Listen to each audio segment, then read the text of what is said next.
I thought of my hairdresser, who's actually from Africa, Clara. Seriously.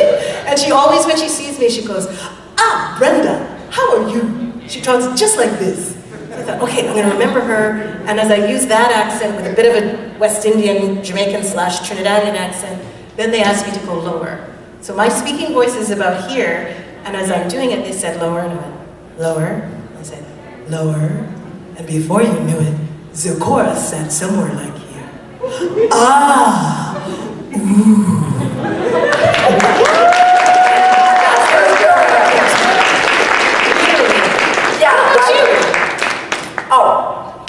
Both of you guys were here yesterday. You already know my story, but I'll tell it really quickly anyway. So, y'all know my best friend is Tabitha St. Germain. Yes, oh, love. Rarity. And you know, she plays Rarity and Derpy and Granny Smith, and I have so many characters I don't even know. But, right, and I was like, she introduced me to My Little Pony, because she's been doing it, you know, Main Six has been around since the beginning, right? So, she would get all these presents and paintings and sketches and statues and skincare lines and dry shampoo and bizarre things. I go, what is happening? Then My Little Pony, she'd come back from a convention. I would take care of her cat while she's gone because her cat's spoiled and needs a special. Anyway, flash forward. I said, I love this. This is so crazy. I need to get on the show.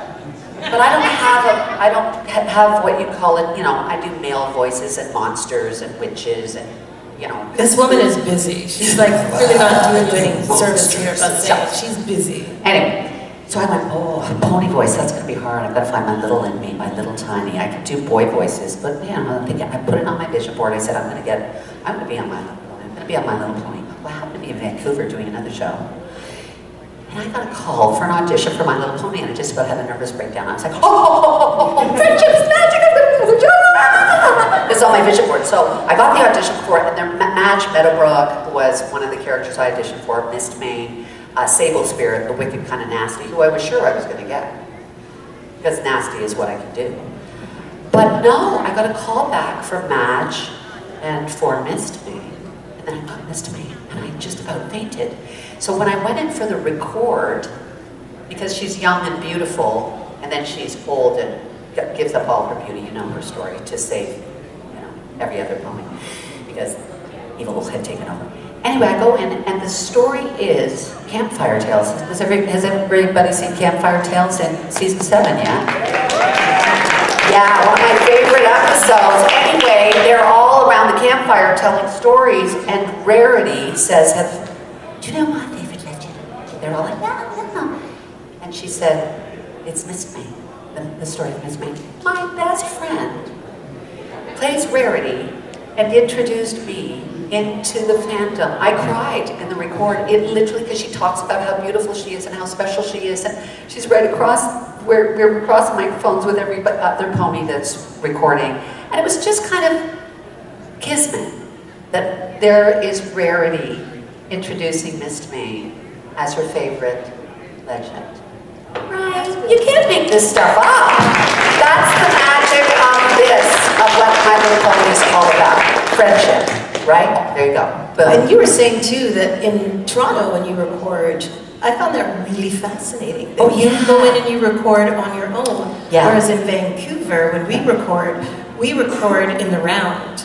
Yeah. So I have all my colleagues in the room at the same time, and the only reason we would be recording by ourselves in Vancouver would be because maybe it's pickups, maybe I've booked a part on a show and I can't be there on the day of record, so I'll come in and I'll do my lines, and somebody else might actually read the other lines just to give the feel so you know where you gotta be. But 99% of all of our records, well, let me go back. 100% of our records are in the round.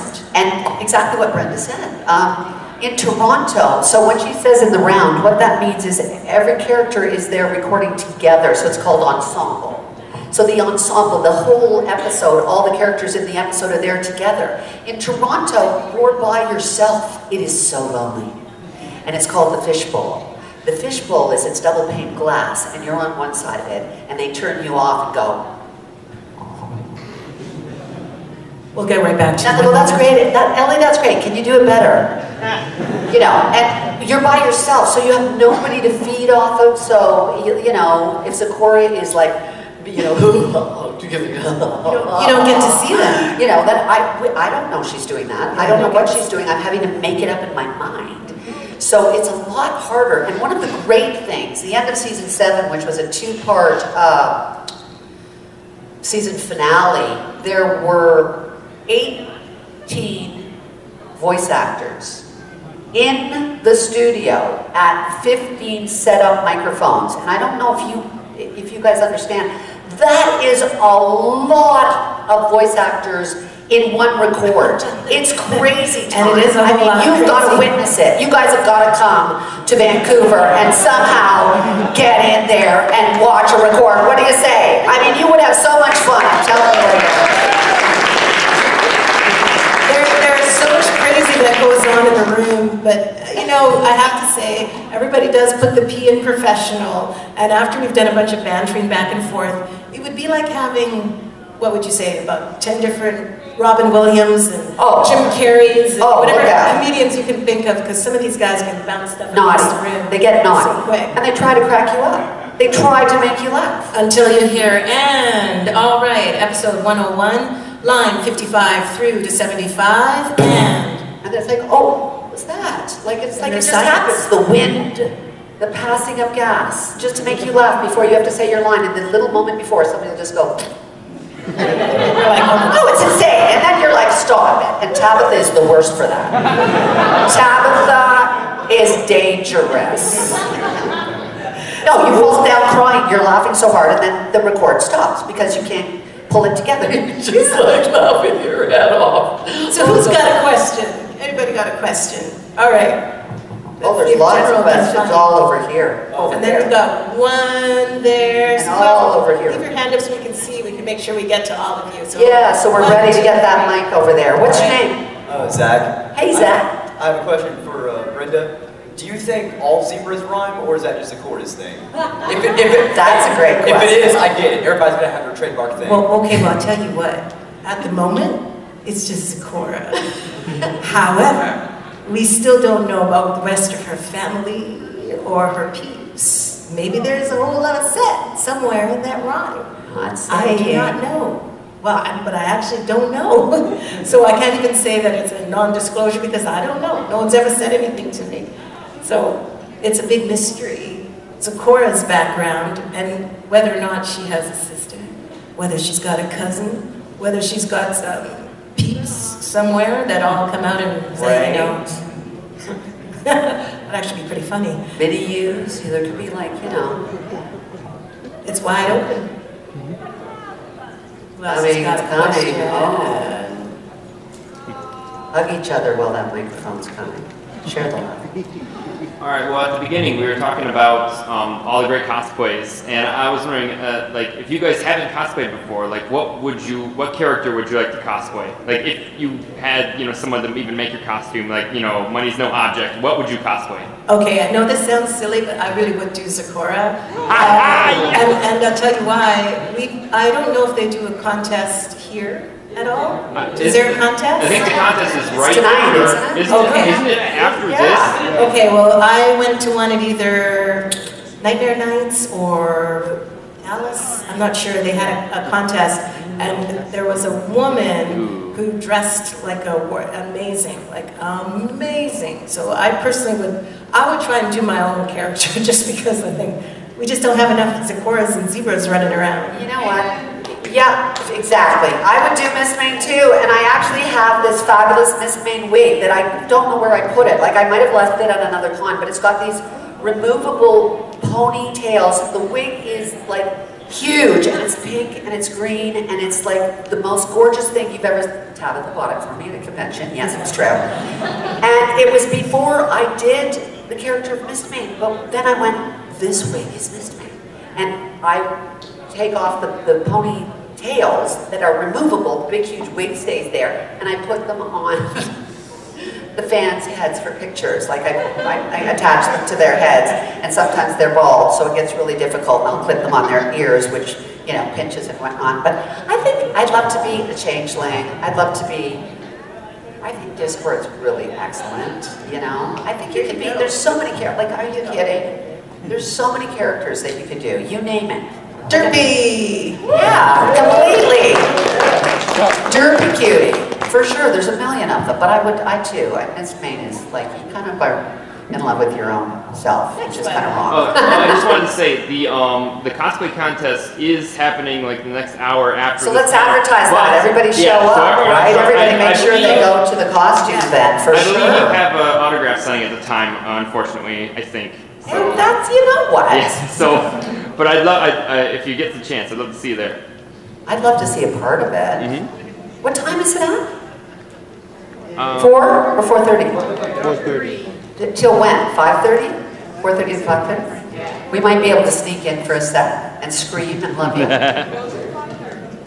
Till 5:30. What's your name? My name is Robert, and first off, thank you for coming over to this convention, especially to the voice actors that we don't usually come here often, so thank you for that.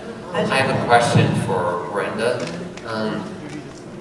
When you play as Sakura, do you often dream of having dialogue that doesn't rhyme as much? I do recall in season 1 with the Paris White's episode that Sakura said, "Have you gone mad?" And that was the only time that I can recall that she didn't rhyme for that dialogue until season 7's episode. Oh, sure. We have a team of writers, right? So some write differently, some write in rhyme, and sometimes, depending on the message that they're trying to get out, they may take Sakura out of rhyme. So it doesn't happen very often, and then my challenge is to try and make the sentence which your natural instinct is to want to make that go ba-dun-da-dun-da-dun-da-dun. And then sometimes they don't want you to do that. They want you to get the sense out. And then the next take, they might change their minds entirely and they want me to make sure that I rhyme and catch the last 2 couplets to make for the emphasis. So therein sometimes lies the challenge. So sometimes when I'm going through my script, all of us get our script 2-3 days, 3 days at least beforehand, and I'll go through to kind of break it down to know, what do I want? What's the general story? What do I want? What am I trying to convey? So I'll goal it a little bit and then make sure that I've gone over it to say it, because the challenge again with talking like so and trying to remember the pace and oh no, and see like so and go, you fall out of it. And you don't want to fall out of it because then they go back and you have to pick it back up. So the challenge is to try and practice it, keep it. So yeah, rhyme sometimes, a couple times for sense, slightly out of rhyme. Yeah? Yeah, My Little Pony moves, like the characters are speedy. If you know, it's like, look at Pinkie Pie, like they move. Like there's not anybody kind of relaxing. They make you pick up. Oh, right? it's like it is going so fast. So if you have a lot of stuff to say, it's like, It's pacing, they ask you to do sometimes. Yeah. And it's a little easier when you're in record. You find than when you're on a film set, and then they're telling you to pace it up. Because you have your dialogue right in front of you. But on a film set, you don't have that option. So if you get away with emotion... Oh, my memory. Or your memory. Oh, where's my memory? Yeah, that's a tough one to pace it up and go, what the heck am I saying? Yeah. I see hands. Hi. Hi. This is a question for both of you, actually. Do you guys ever feel bad for your characters having, like, hardly ever appeared? Like, do you wish they appeared more? Oh, sure. But do I feel badly? No. We work at a whole bunch of other things as well besides this show. So I voice on another show called Ready, Jet, Go. Yeah. I voiced on Dino Trucks. I just was on another show that I can't name because they just killed my character, so maybe I could name it, but you're always sad when a character gets killed off. Weren't we talking about that We were talking about that at breakfast. Yeah, and then I also do commercial campaigns, which means I'm the voice for Company X, which again I will not name, but I'm the voice for their health ones, and that's just a straight reading like so, call 1-800, da-da-da-da. It's a normal sort of a reading voice. And then I act in front of the camera, and then I also coach. So when I'm not voicing or acting, or then I'm teaching. So I either run some classes for kids, teens, or adults. I also had a studio, just like what we were talking about before. You also run workshops. And so we're busy enough, and our hope is that they bring us back more. But that's not always up to me. That's up to the fans. That's up to the writers. That's up to the direction they want to take the show. So I will forever always remain gracious and thrilled when they bring in Zecora, because it's a big deal. Yeah, It's a big deal, right? I just feel like your characters are great characters, and it's kind of a shame sometimes that they don't appear more. You know, it's what it is if you look at the comic, like if you look at what they can talk about it, you've noticed that it's changed. Like the main six are, if people are still up to where they are, it's like they run out of, they're getting to the end of where their storylines have to go, and they're introducing new characters to try and take it somewhere else. You know, at this point in time, as we're in season, you know, and what you know is you're a part of the fandom, you're a part of the team, you're a part of the overall story. And even though they may not be there, they're there in your hearts, knowing My Little Pony. You know all the characters. They may not always be in every episode, but the genesis of every character is always there because you guys all understand every single episode and how it is a part of what the comics were, and they're taking it in other directions. And you always get to play other characters, like I play changelings, and they will bring you in for different things. And it doesn't mean, oh, I want to do this character more.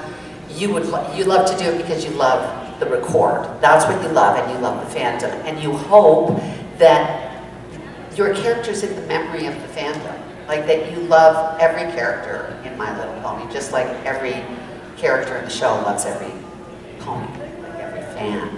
Did that kind of answer your question? You know what, in all honesty, thank you so much though. I've said it to every one of you who've come up and I've had a chance to talk one-on-one. We do thank you for listening and for supporting the show in all ways. Without you, there would be no show. There would be. The only reason the show is happening is because of the fandom, every pony who loves the show. So give yourselves a round of applause.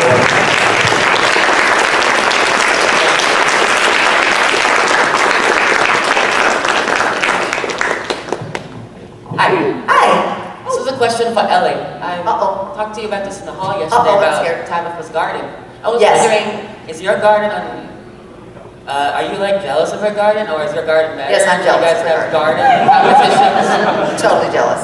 How My is garden, your I just garden? can't seem to get mine to do what hers does. I don't know. It's like it's a fairy garden. Hers is a magical garden. Like there's something magical going on in that garden. You guys have all seen pictures of it. I mean, she puts 1,000 on Twitter.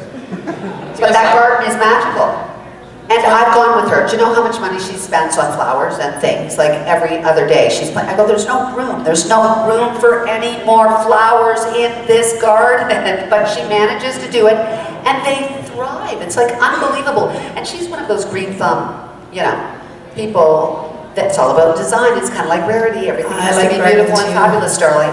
And so the flowers bloom, and then she's planted some other kind of flower that is like, it blooms the next week, so there's always blooming happening, like magic. It's a magic thing. Yes, I'm very jealous of it. It's not fair. I can't do that. I don't have a green thumb. Oh, I think you gotta run. Go, go, go, go, go, go, go. Come on, Jen. I think people could just say, come on over, yeah. I trust they could use their voice. Hi. Hello. Okay, I like these guys. You know why? Right? They go. Okay, so you gotta stand on up. Show off the hair. Look at this. There's She's the got purple hair again. My daughter wants hair like that. My Right. son, well, he does this. He likes the shape. Yeah, So, yeah. I gotta take a page and go. This question is for the two of you. If you could be cast as any of the main six, who would it be? And could you give us your best impression of how you would do that character? Oh my God. Okay. I would take Ashley's character. I'm not doing it. I'm running, I'm screaming from the room. You guys are gonna just go, ew! Right, but how to talk like this, or is that apple bloom? What's that? What'd you say? Maybe that's apple bloom. Which one is that? Oh, Lord have mercy. Why are we doing that exactly? That was supposed to be a really, really old Pinkie Pie. Oh. That's as high as I can go. I think I heard myself doing that. I don't know what just happened. That was Pinkie Pie doing opera. Fluttershy? Yeah, I can do Fluttershy. I once had to play a character like that, but she was what was she? She was like a unicorn. I had to laugh like this in an audition. Yeah. I sort of recall that. Some small part in some character, you know, they wanted her to be 5. Yeah. But yeah, Applejack or Ashley's character. Because I don't think Darling I could be. I gotta hear it. I gotta hear To it. be fair, it's Darling. No, that sounds terrible. That's why Tabitha's Darling. What was she? Oh, Darling. Oh, yeah. She's gonna That's why they do what they do, and we do what we do. That is a fact. Or I could take Peter New's character and just go in and go, yep. Yeah, you can go. You go. Yeah. Yeah. Oh, yeah, there's like what's up? Yeah. The sort of like, oh, Who's got What was one? that? Okay. Spike was better. Where's General? General's gonna grab somebody over there. Hi. Oh, there's a voice. I love So, throughout history, there have been very famous characters who are the same person but from different cultures, like Samson in the Bible and Hercules, both great strong heroes represented in different cultures. So, do you believe, in a different cultural context, that Zecora is just African Dr. Seuss? That's the chorus of African Dr. Seuss. Awesome! Green eggs and ham! Oh, I love it. Wow! That's awesome. I don't think anyone's ever put it quite like that. That's awesome. And I have a ton of Dr. Seuss books at home, and that is actually awesome. And maybe one day I will take a few Dr. Seuss books Or the and Grinch. try and read them. Right? The Grinch is a rhymer. Doesn't the Grinch rhyme? He rhymes all the time. No, oh no, I do not like green eggs and ham. I would take a little bit of practice. Please do. I have those books. But So, I know. yeah, that could work. I'm on it. And I'm happy to represent, too, What's happening over in there? all ways.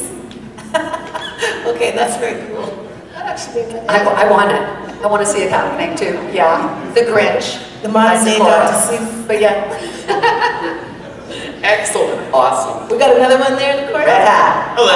Hello. So I've seen both of you speak before in Nightmare Nights past. And whenever I see one of your names announced for a convention, I always tell people, those are some of the sweetest people you will ever meet. I'm really inspired by No, I love you more. No, I love you more. No, I love you more. Not possible. I love you more. It's not I love you possible. more. You can't. So I was wondering, how do you manage to be so positive all the time, or at least insofar as every time I've seen you? Do you have any tips for that? Alcohol. No. I'm kidding. I'm kidding. I wake up every morning and I take my little... Why wouldn't you be positive and happy doing a show like this in your life?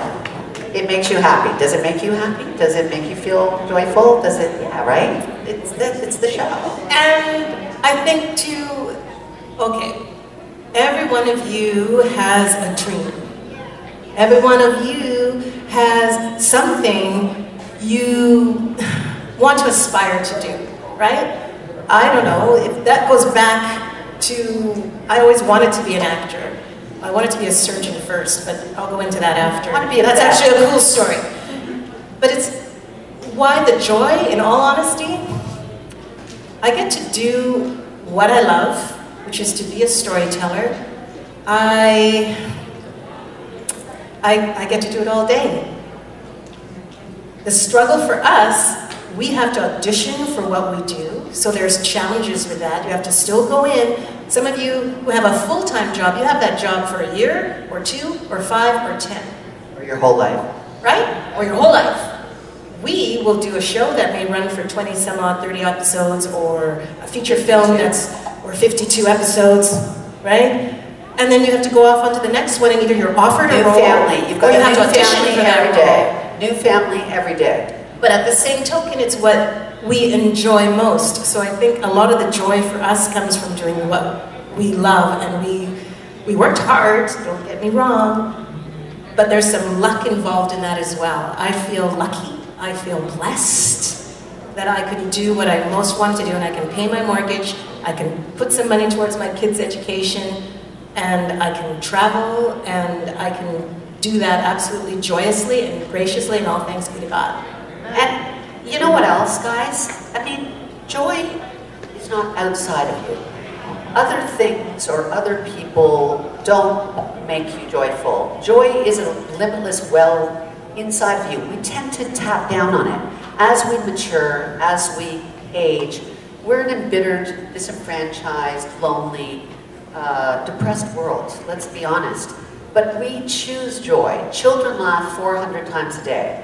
We laugh 12 to 15 times a day, usually at the expense of someone else. And that's a really horrifying statistic. We can choose joy. We choose it. You untap that, you feel that if you laugh uproariously all the time, or you're either drunk, stoned, insane, or you're not professional, which is so far from the truth. We are joyful beings, having a joyful experience, a spiritual experience on this planet together. We can choose joy. And this creates joy. It creates joy. So laugh your head off until you pee your pants and tears stream down your face. Because you can. Yeah. You can. And I say it's okay. So find what you love. So I'm going to jump in there and say, is there a doctor in the house? There's an aspiring doctor in the house, and I think he's right there. Yes, you are, Grant, right? You got it. Yeah. Doctor, give me the news. Now, here's Grant's story, and I only know just a teeny, weeny bit, but he's just about to finish off whatever he's doing and go into med school. I start medical school at Northwestern on August 1st. Awesome! Yeah!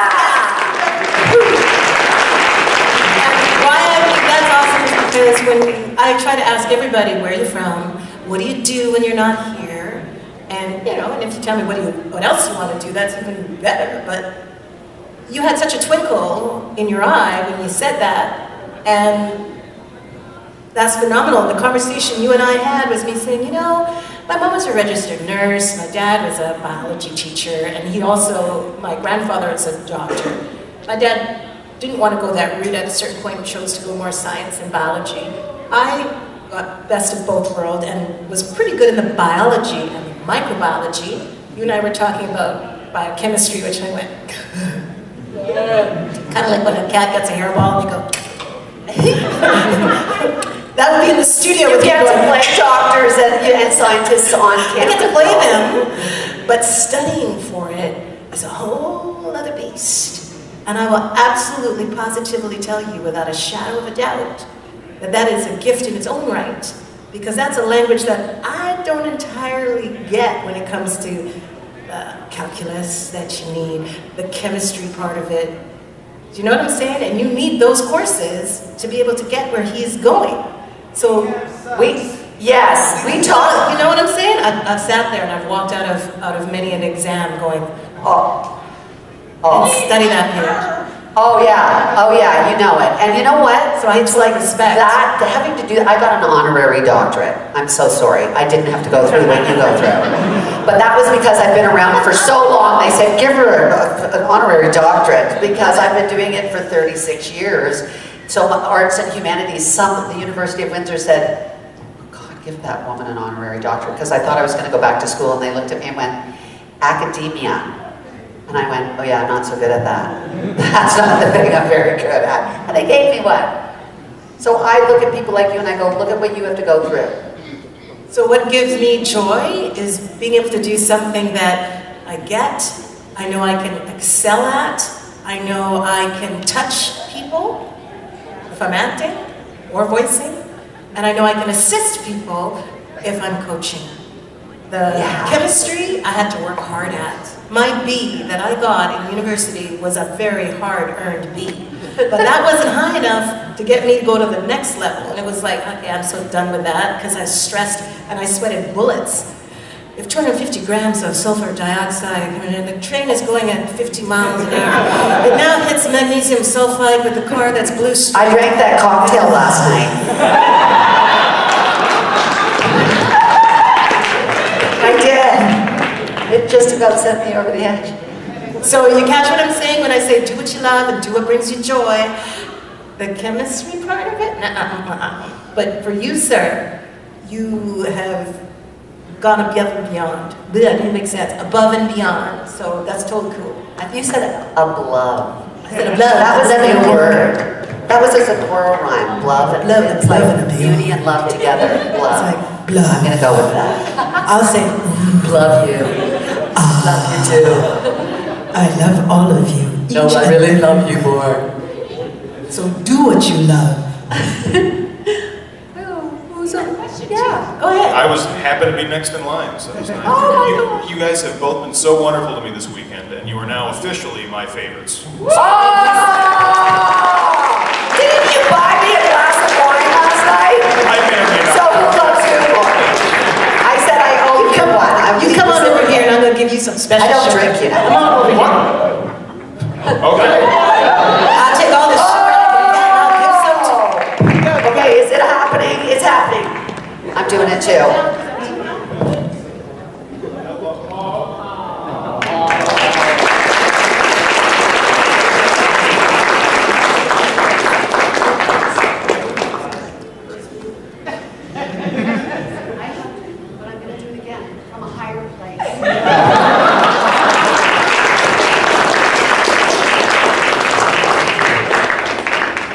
I also say go forward and you go do some great things. Some of yours I signed and I said onward, upward, and higher. So go forward, higher than that, and aspire to even greater heights. And the thing that inspired me, I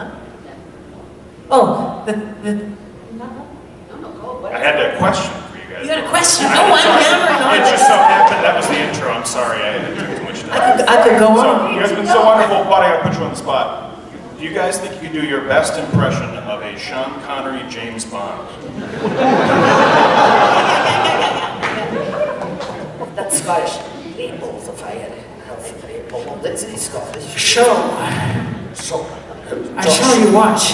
That sounds like Daffy Duck who's been drinking. And you want to hear a better Daffy Duck that's been drinking? I'll tell you a little shum. That's all I know about Sean Connery. It's something like that. I said, I love this. I've got East India now. Don't make me laugh.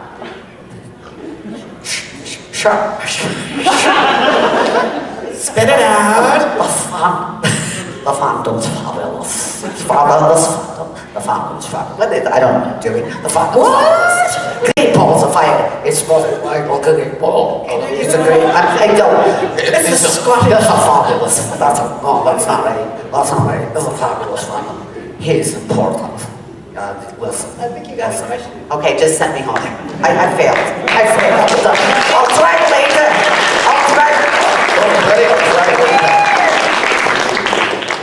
I'm fired.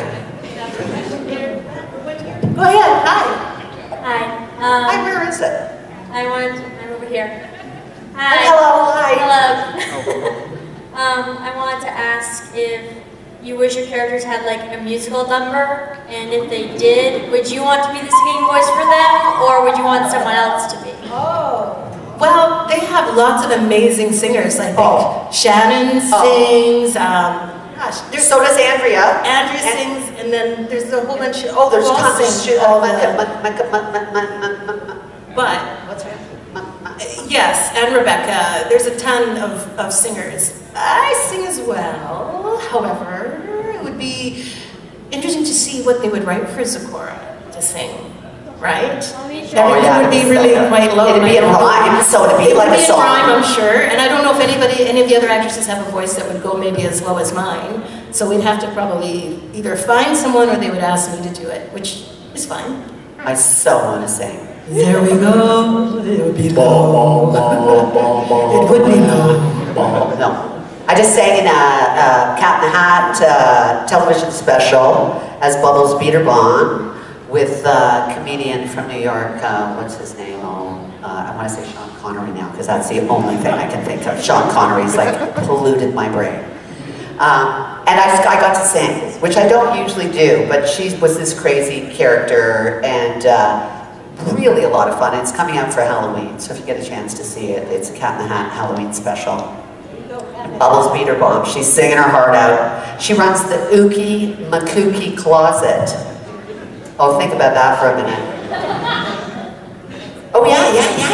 Go ahead. Okay, This is gonna sound really weird. good. Use your microphone. Use your microphone. I don't know if I should. I'm pretty loud without it. It's good. So Elley-Ray, I'm about to kind of make you sad, but when I first heard about the pillars, I was kind of like, ugh. I'm not sure if I'm gonna like this. What happened? Say it again. I didn't know if I'd like the pillars of Equestria. No offense. The pillars I'm sorry, it is hard to understand. Yeah, just pull your mic back just a bit. I'm getting some reverb over here. Yeah. So my question would have been, if you could been one of the Phillies, which would you two want to do? If we could be a Philly? Like the CMC. I want to be... The sweet... Okay, I'm not understanding the question. Somebody help me. Apple Bloom, Sweetieville, or Scootaloo? I want to be Scootaloo. When would I be Scootaloo? Well, I want to be Apple Bloom. That's Michelle. Scootaloo. What do you want to be here too? Who do you want to be? Well, I'd be Apple Bloom. That's Michelle. Oh, Michelle. So speaking of singing, there's another singer. Oh, yeah. Michelle Creeber. I think I answered that. I'm not too sure. I think it was answered. I got it. There's one. Oh yeah, and then remind me to tell you what inspired me. I'll share that with you. Remember. Oh, it's the fire department, the fire brigade. What is it called again? Fire Team Harmony. Thank you, Fire Team Harmony. Fire Team Harmony. Yes. I got all girly over y'all yesterday. So I have a question. Yes, sir. In your lines for the show, were there some instances where you kind of ad-libbed, like went off script, but they still put it in the show? Your question is, when we're recording, Yes. is there a time when we've ad-libbed and then they've added it into the show? Yeah, where you went off script, but they still said, that's good enough, we'll leave it in the show. Oh yeah, sometimes it's a laugh or a sneeze or something that they've left that they said, okay, leave that laugh in there, we really like that, and that wasn't a part of it. I'm trying to think of specifics where I've had a line that they've kept that I've said. None at the moment are coming to mind, but it's not unheard of, and sometimes with all of us, because yeah, we know the characters pretty well, sometimes they will keep something that has been improv and thrown in. They pretty much do keep to the script, but they'll have a little, conference. Sort of. The person who does that is Tabitha. Tabitha does that a lot. She does it, and it happens so quickly, and she embeds it inside, and you don't even know that she's added whole lines in the middle of, and you're like, where's that in the script? That's not even, and they love it. They just leave it. She gets away with it because she's quick. And she's relaxed. And she's relaxed. She's been doing it for so long and they love, she knows her character. It's like you know the character inside out, so sometimes she's got a better idea of how Rarity would say something, or Derby or Luna, than actually sometimes the writers. So you get away with that. But for the most part, you want to keep the writers happy because they're there for the records and they want to feel like they're respected, you know what I mean? So you don't want to be adding too much stuff, but she just does it because she can. And She gets away with it. So, because we're coming up to closing now. Oh, look at that. That's excellent. I will leave you with this phrase. Are we done? Can we talk? No. All right. So, I started an acting school. And I didn't know what I was doing, and I also didn't know, who was going to think that it was anything different than all the other acting schools that were out there.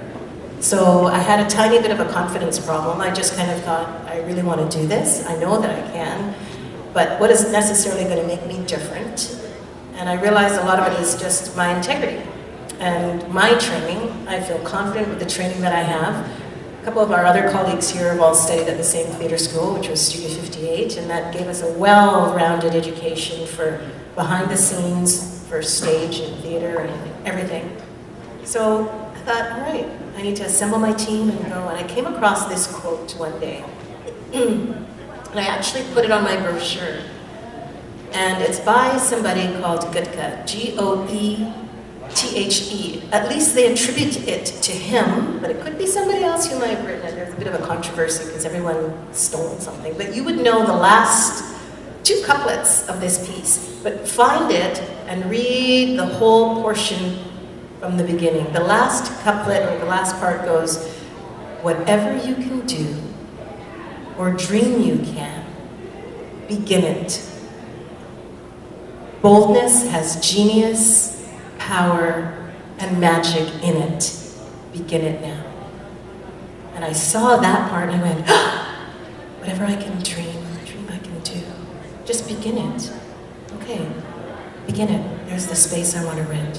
I need a fax machine. Okay, I need a computer.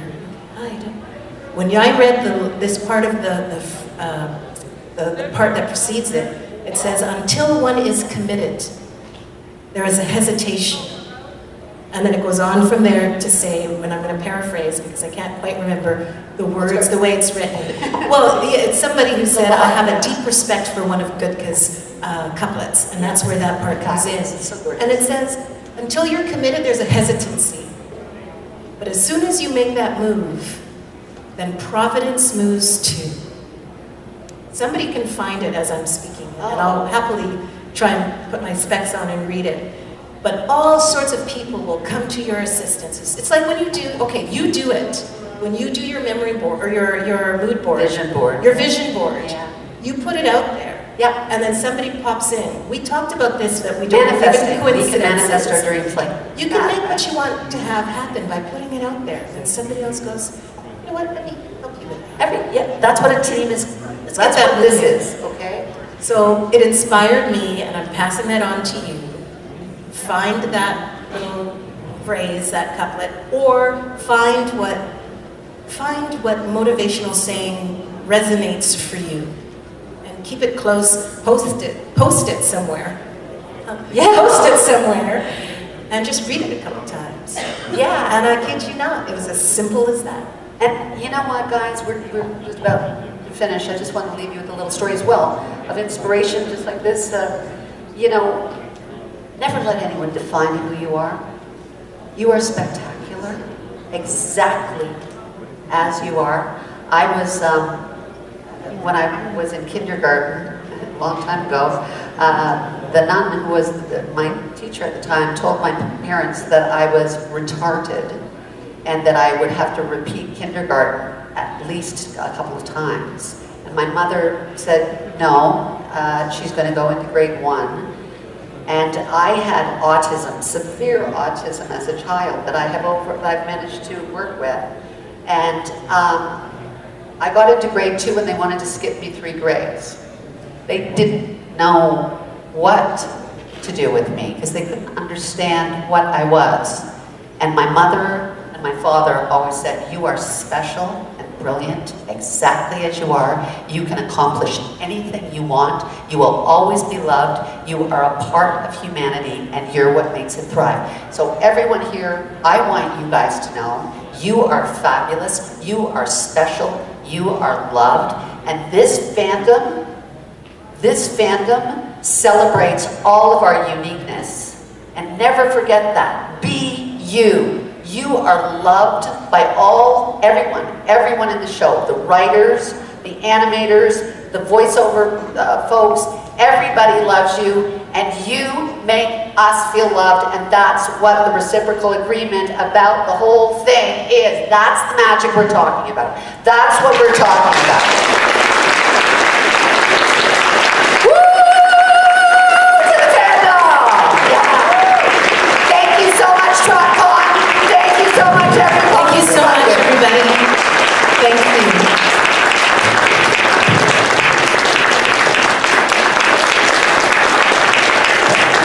Yeah. Yeah. Okay. So here it is. You guys have to run to another function. It's like 2 seconds, I can read it, but tell me if you have to run. Or disappear if you have to run. Those who want to hear it, yes. I'll put on my glasses and I'll just read it really quick. Goethe. All the Germans. It's so tiny. I know, I was going to say, even with my glasses, I can't see them.